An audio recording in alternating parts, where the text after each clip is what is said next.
Hi friends, இப்போ நம்ம சக்திவேல் பார்க்க போகிறோம். சக்திவேலில் வந்துட்டு எப்படா வீட்டுக்கு வந்து கூட்டு போவாங்கன்னு வெயிட் பண்ணிட்டு இருந்துருப்பாராட்டுக்கு நம்ம வேலை அந்த மாதிரி சரின்னு சொல்லிட்டு இங்கே ஒரு பக்கம் வந்துட்டு வாமா சக்தின்னு சொல்லிட்டு அவங்க கூட்டிகிட்டு கிளம்புறாங்க. சரின்னு சொல்லிட்டு சக்தி வீட்டில் உள்ள எல்லாருக்கும் பாய் பாய் சாட்டா அப்படி சொல்லிட்டு ஏறுறாங்க. காரில் ஏறி கிளம்பி வந்துட்டு இருக்காங்க. இன்னொரு பக்கம் ஊசி பட்டாசு வந்துட்டு இப்போயே நாத்தனார் கொடுமையை காமிக்கணுமா, அதனால மீனாளுக்கு ஏற்றி விடுதுங்க.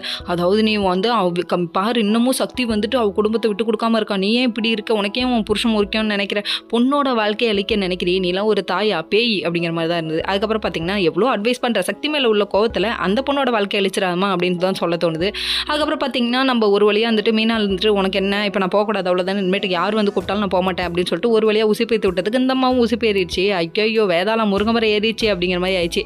அதுக்கப்புறம் சரின்னு சொல்லிட்டு சக்தி வீட்டுக்கு வராங்க. வந்தோடனே ஆரத்தி எடுக்க சொல்கிறாங்க. ஆரத்தி எடுத்து நெத்தியில் போட்டு வைக்க மாட்டாங்களாமா, ஏன்னா ஊசி பட்டாசுக்கு பிடிக்காதுல்ல. அதனால் அதுக்கப்புறம் நம்ம வேலைனையும் நெத்தியில் போட்டு வச்சு விட்டு வாசக்தின்னு கூட்டாரு. கூட்டதுக்கப்புறம் மொத்த பேரையும் பார்த்து நல்லா விசாரிக்கிறாங்க. பாட்டிக்கிட்ட, பாட்டி நான் அன்னைக்கே உண்மையை சொல்லிட்டேன்னு விஷயத்த சக்தி சொல்கிறாங்க. சொன்னதுக்கப்புறமா பாட்டி என் செல்லம் பேத்தி, நான் எப்படி ஒன்று விட்டு கொடுப்பேன் அப்படி இப்படின்றாங்க. பாசமலையெல்லாம் பொழிஞ்சது போதும்ப்பா அப்படின்ற மாதிரி ஆயிடுச்சு. வேலன் மேலே வெயிட் பண்ணிருக்காருப்பா, சீக்கிரம் போங்கப்பா அப்படிங்கிற மாதிரி ஆயிடுச்சு.